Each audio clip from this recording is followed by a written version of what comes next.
Hey everyone, welcome to the Scottish Summit 2021.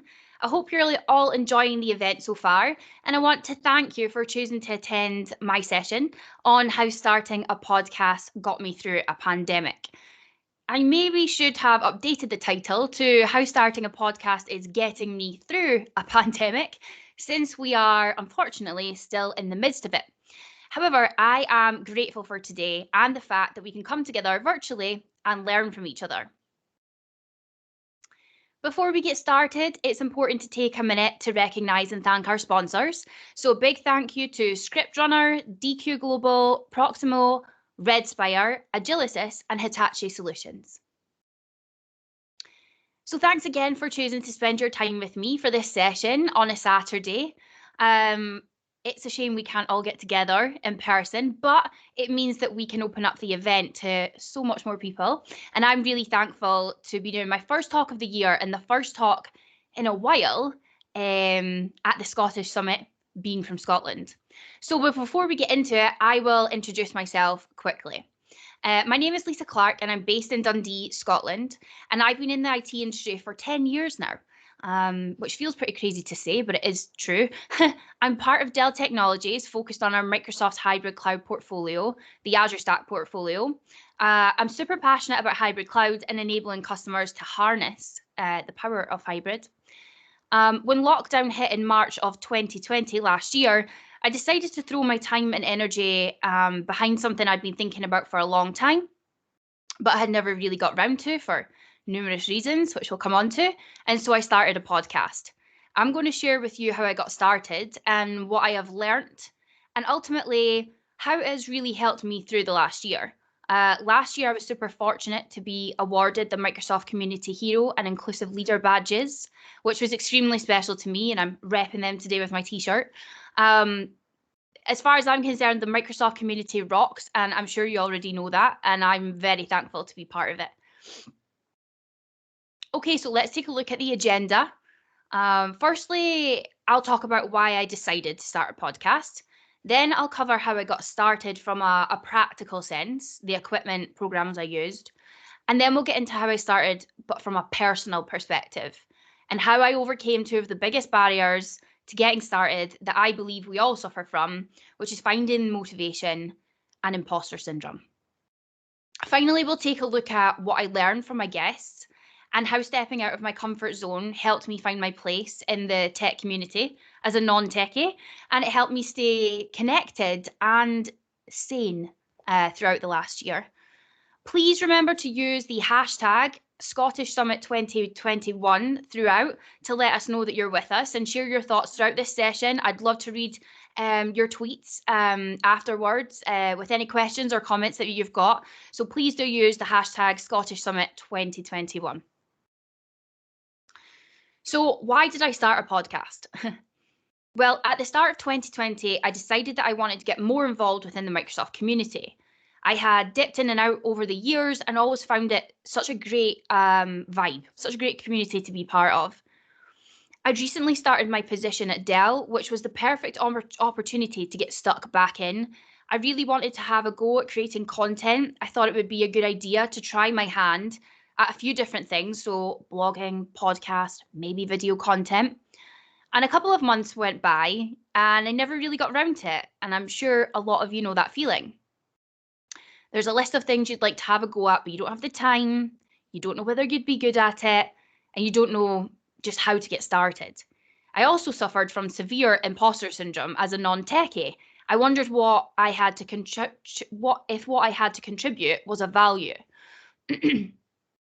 Then COVID-19 hit and we were in lockdown, and I thought, if I don't start this now, when will I start? So I decided to give podcasting and blogging a go. Now, when you look for advice on starting a blog or a podcast, you'll likely come across a lot of advice which will tell you to find a niche and focus on that. To be honest, that advice is part of the reason I hadn't really started blogging before. I gave it a go once. I wrote about fitness and life topics, but didn't really keep it up. I'm not a niche kind of person. I like to discuss and explore a variety of topics. So I decided to ignore this advice which is something I regularly do. And if I'm honest, I'd encourage you to do the same, especially if it's a barrier to getting started. If you can't find a niche or you're worried about picking one and sticking with it, skip that for now. It's also important to remember that as a human being, you're not a niche, right? You're unique and you're varied. So be you. This is a problem I see happening on Twitter a lot. People following people for one aspect of them, so for their technical content. But you have to remember it's not about the number of followers, it's about the quality of your engagement. You want people to follow and engage with you, just not just your content. Well, at least that's what I would like. So we'll come on to this later, but to get started, you really want to make it as easy as possible for yourself.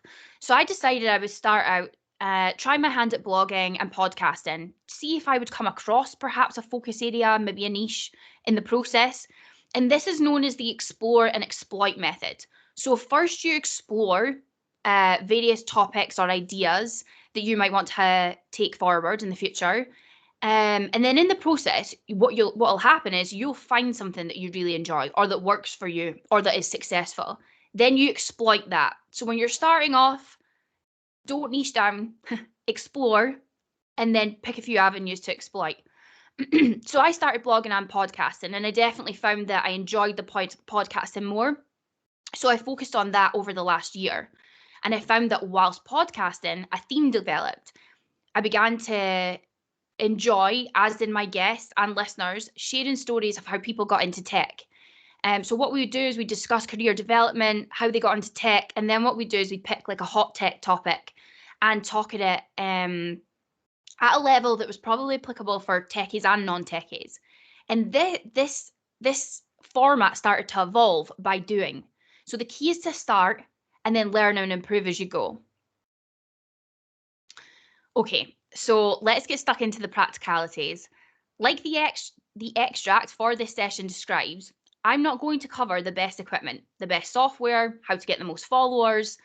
There's a ton of content out there which covers that. I mean, 2 tips that I would give you is be consistent and be authentic, but you'll hear that everywhere.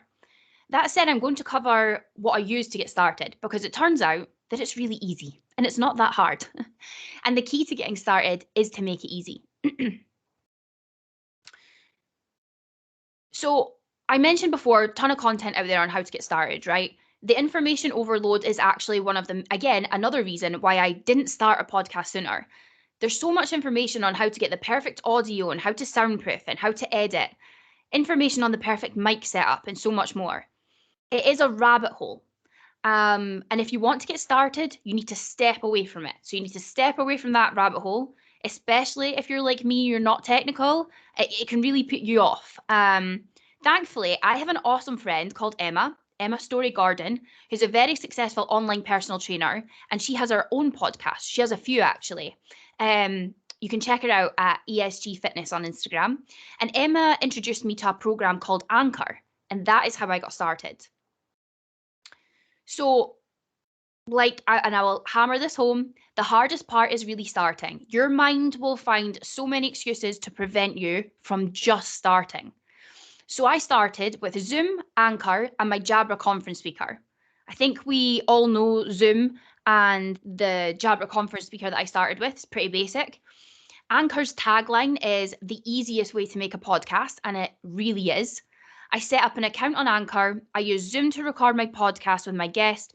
I uploaded the MP3 file and used Anchor's built-in editing tool to do some basic editing, like snipping the start and the end, and I added some sound effects, and then I published. Anchor automatically publishes your podcast to iTunes, Spotify, Google, etc. It sets you all up on all the platforms. I think I'm on 8+ platforms. There are ones that I haven't even heard of. And actually, I just checked back in on Anchor recently, and they've made upgrades to their editing capabilities within the program, and they've really improved those. And I used another free program called Canva to create my first ever Lisa at the Edge logo, which I actually was supposed to put on this slide, but I forgot. And I wanted to share this because I want everyone to know how easy it is to start something like this. Even if it's not a podcast that you want to start, Like, trust me, whatever it is, it's probably far easier than you think. And I created my first 20 episodes with this setup. So, it works. Um, After my first 20 episodes, I took a bit of a break. If I'm honest, I threw myself into overworking, starting the podcast to distract me from the pandemic, and I probably burnt myself out a little bit. So I took a break, and during this break, I decided to invest in some upgrades. I wasn't spending money on holidays, etc. last year, so I decided to invest in Lisa at the Edge. So I got myself a new mic, the Blue Yeti mic. They were sold out everywhere for a while, as everyone was a little podcast crazy last year. I also invested in a graphics package, including a new logo, which is the one you'll see on this slide deck, an intro and an outro video for my YouTube channel, presentation and speaker plates so that I could start to publish my podcasts in video format on YouTube as well. I got my graphics package and speaker plates, etc., intro video, outro video, everything from Chris at Ratworks. He's amazing. I knew nothing about what I was looking for, and he helped me every step of the way. He also showed me how to use a free tool called DaVinci Resolve to create a template for editing and publishing my videos to YouTube. Unfortunately, my laptop is not up to spec and can't handle the editing and rendering of my 60-minute long podcasts. So he also currently helps me out with my editing until I get my own machine, because I use my work one just now. So I still use Zoom to record my podcasts. I have been looking into a few different programs, but I'm undecided whether to switch yet.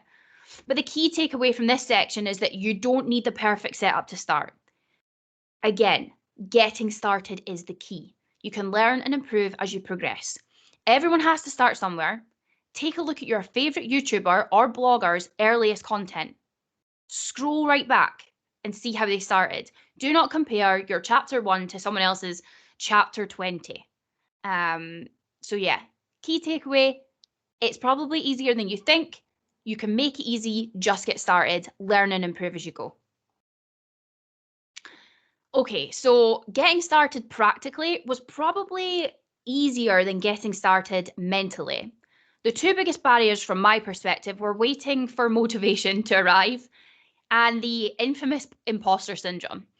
I'm going to share a few things which I discovered, which really helped me overcome both of these barriers. With motivation, we actually have it backwards. And with imposter syndrome, well, we need to realize that we're human. And this is just another way of our clever, but sometimes silly brain trying to keep us safe. So motivation is a funny thing. We often wait for motivation to start something. The problem is we can wait for a very, very long time, and sometimes it might not even appear. I'm sure you can all relate. What I've discovered is that action isn't just the effect of motivation, but it's actually the cause.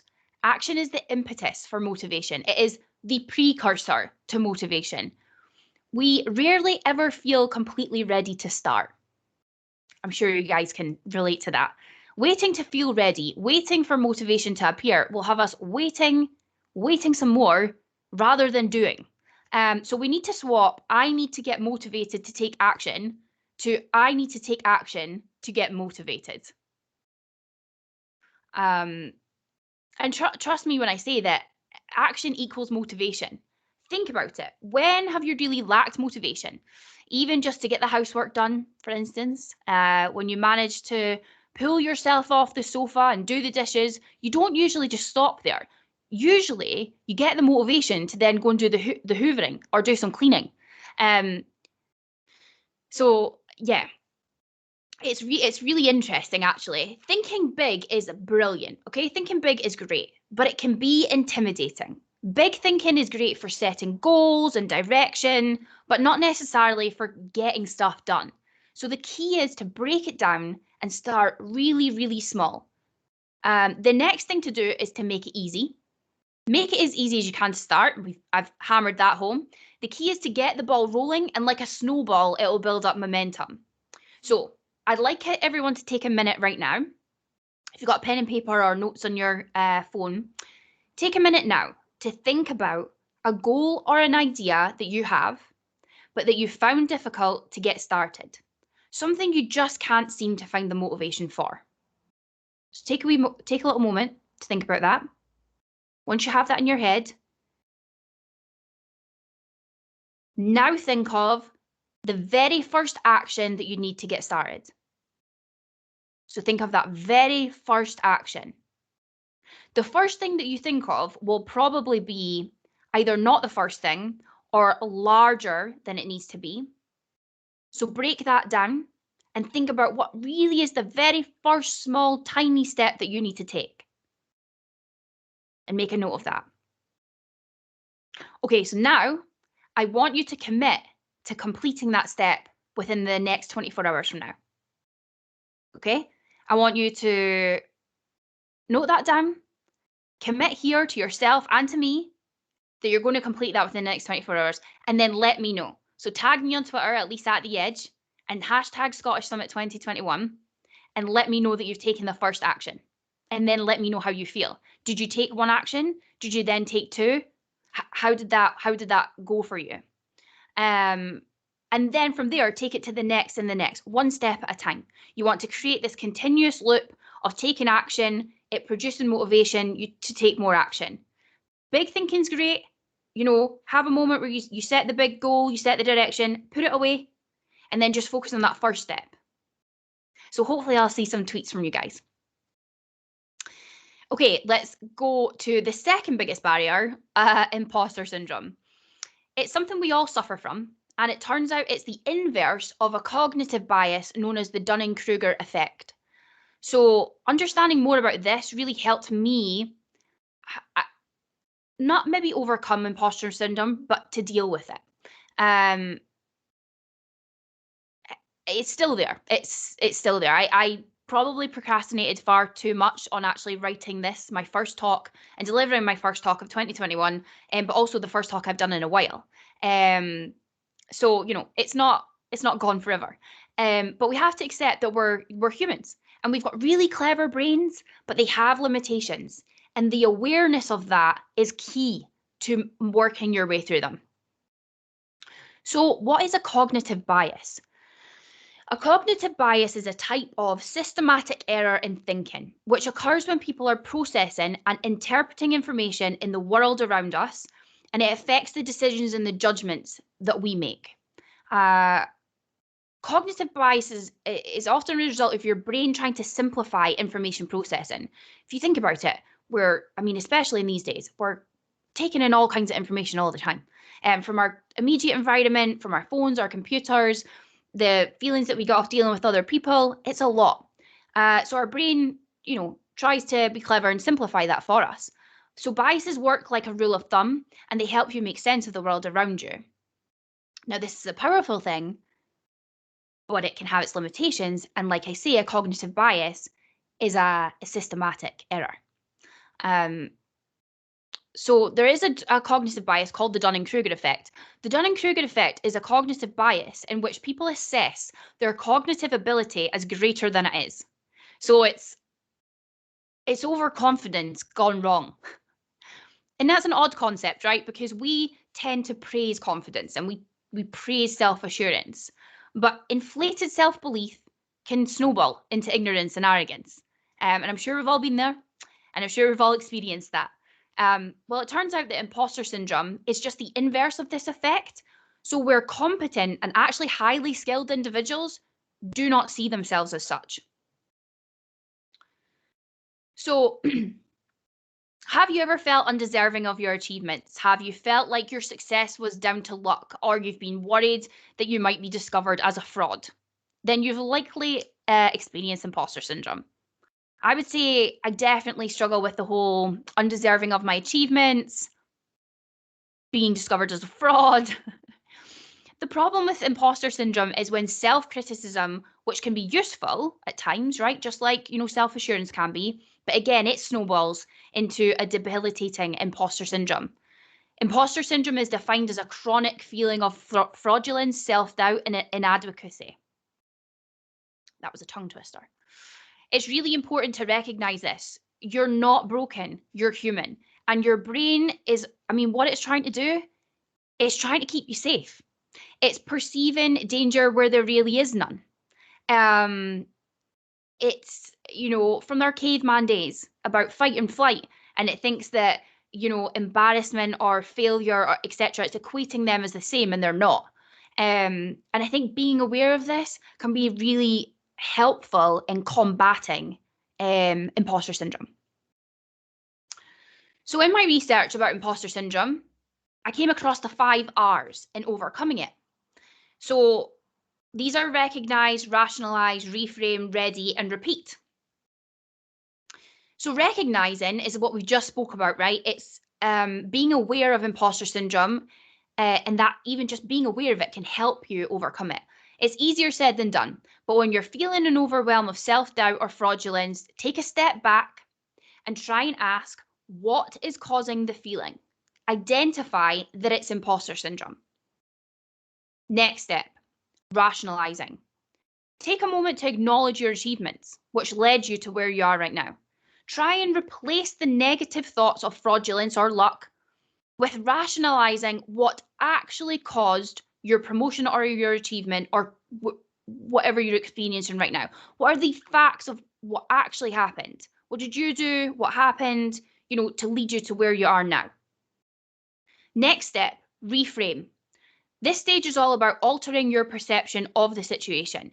Try and catch any thoughts which seem to be all or nothing, so disastrous, one extreme to the other.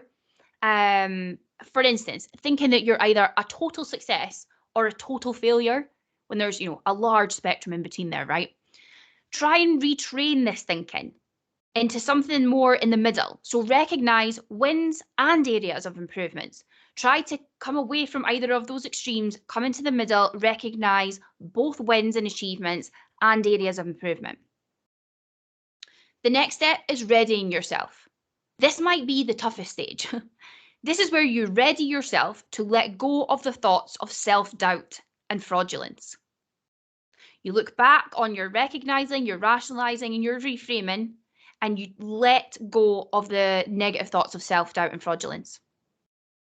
Write them down, throw them in the bin, do anything that helps you have a feeling of just letting them go. Another useful tip is actually when those negative thoughts come into your brain is noting them and labeling them. So note that a negative thought has come in and then label it as not useful. Your brain is just trying to help you, but it's a little bit out of date for our environment. So when those come in, just note that's not useful and retrain your brain. And then the last stage is repeat. So I'm sure we're all aware, as I've said, imposter syndrome is something which never goes away completely. And it pops up every now and again, usually in the most unhelpful situations. So write down these 5 R's, keep a journal of the times that you feel like this and work through the R's and how you got through it. Another useful tool would be to keep a journal of your achievements so you can look back on them. Professional, personal, small, large. Keep a list of your achievements. So every now and again, you can look back and you can, take a little moment and say, oh yeah, I've done all that, been through all this. And try and preempt future imposter syndrome episodes. So again, like if you're delivering a talk or you're doing something, do a little bit of prep work using the 5 R's to process and work through your feelings. So the Dunning-Kruger effect and imposter syndrome are opposite ends of the spectrum, but they're very similar. The Dunning-Kruger effect is where self-assurance and confidence snowballs into ignorance and arrogance, and imposter syndrome is where self-criticism snowballs into debilitating imposter syndrome. Having the self-awareness to recognize when you might be at either end is the most important step in overcoming either of these cognitive biases. Self-awareness, very key. Okay, so what have I learned from my guests? So far I have released 27 episodes. 10 of these are in video format on YouTube. And I've had the pleasure of hosting 28 awesome human beings on my show. I have learned so much from my lengthy discussions with my guests. And they are lengthy. Again, it's just me and doing what I enjoy. 60-minute, hour-long episodes is just what I enjoy. There are podcasts out there that are half an hour, 20 minutes. You've got different people enjoying different lengths of podcasts. So again, don't be beholden to a time frame that you must keep to. I like to keep the conversations as authentic as possible. And because of this, my guests have shared some amazing stories and advice. And I've actually created some hopefully lifelong friends and really great connections. Um, we've covered such a range of topics, technical and non-technical.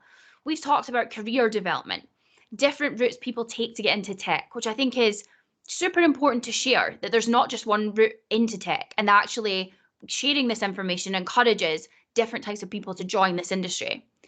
We of course covered the pandemic, and we shared our thoughts and feelings on lockdown and how we were coping.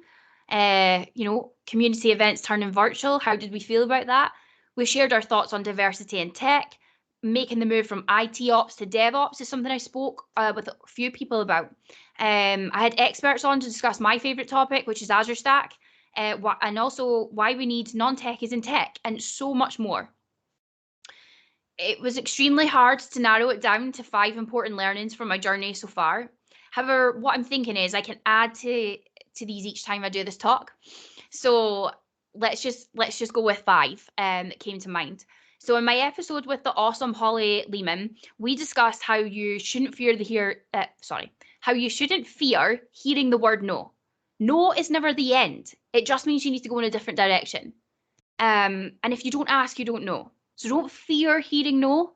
It just means that route isn't open. Go find another route. When I had Sarah Lean join me, aka at Techie Last, we discussed whether the pandemic should be seen as a productivity contest. It was quite early on in the lockdown, and we both said it shouldn't. You don't need to learn a new language or solve world problems whilst we're in lockdown. You need to take care of yourself, and so that you can take care of those around you. I mean, I may have threw myself into the podcast, and I'm thankful for that, but I maybe used that as a way to get myself through the pandemic and kind of avoid it. And that's not great. So you should really look after yourself. There is no one way for all of us to get through this. You've got to think about what you need. When I met with the community queen, Isadora Katanik, we discussed very honestly our feelings about not being able to meet our community friends and connect at events. Izzy shared the importance of community with me and inspired me to keep going with my podcast. If you don't already know, Izzy and Holly have come together and they've created their series called Head in the Cloud, Heart in the Community, which aims to share positive and uplifting stories from the community. And it has the most amazing guests and amazing advice. So you've got to check them out on YouTube. So search Head in the Cloud, Heart in the Community, and check that series out. It's brilliant. In one of my most recent episodes with Michael Levin, we have an open and honest conversation about mental health and how we've suffered from that and how 2020 affected us, but also how we got through it. And that was a really great conversation. We had a plan, a rough outline, and we went way off track, and we started talking about mental health, but I think it's a really great episode. In my episode with Steve Buchanan, we had a really honest discussion about diversity in tech. Steve actually flipped the tables on me and started asking me questions, and we found out that we'd actually had similar experiences, and we talked about how to be more diverse in tech and why representation matters. So yeah, I have learned so much from my guests, and I am so thankful for the last year and my guests for joining me, and also for my listeners. It's been such a brilliant experience. So stepping out of your comfort zone, scary, huh? If I hadn't stepped out of my comfort zone last April with my first podcast, I'm really not sure how the last year would have gone for me. First of all, I wouldn't be here delivering this talk and sharing my learnings to hopefully help or inspire someone else. I wouldn't have realised that I do in fact add value to the community as a non-techie. I wouldn't have met my amazing guests and created connections and friendships, which have resulted in actually follow-on virtual catch-ups, which have really kept me going. I wouldn't have been able to support others on getting started on creating content. So recently, some colleagues from Dell in Scotland reached out to ask for support on starting a podcast. They run the mental health ERG in Delft, Scotland, and they want to start a podcast and share stories there. So that was great to be able to help them. I can't believe people were reaching out to me to ask how to start a podcast. From a professional perspective, this has created loads of opportunities for me. I co-presented the launch of Azure Stack HCI with Microsoft on the Dell and Microsoft launch. Colleagues have really reached out to me to support them in customer discussions around Microsoft Hybrid Cloud. And my team and I put together the Azure Stack Christmas special and published that on my YouTube. So you can still check that out if you're feeling a little bit Christmassy still. It still amazes me to this day that by stepping out of my comfort zone, I'm able to help others. And that's what really keeps me going. This and that, I think I've really discovered a passion of mine. I absolutely love having deep conversations with people and sharing people's stories on how they got into tech. I love that. And this brings me to an important point. It's extremely easy to fall into the trap of comparing yourself to others out there. Other community rock stars, usually those who've been doing this for a long time or those that you look up to. Do not fall into that trap. Don't let comparison rob you of personal growth or indeed the community of the inspiration of viewing that personal growth. Representation is so important in encouraging the diversity that we need within tech. People need to see others that they relate to, do the things that they want to do to show them that it's possible. So stepping out of your comfort zone is scary, but I promise you that it's worth it. So I just want to say a massive thank you for coming to this talk. I actually really enjoyed the process of putting this together. I hope that you found something that you can take away from this and that helps you or inspires you to, in the words of Donna Sarkar, do the thing. Just get started, make it easy, learn as you go. And if you have any thoughts, questions, whatever, please tweet me at Lisa at the Edge and remember to use the hashtag Scottish Summit 2021. Thank you so much for joining me. It's been a pleasure.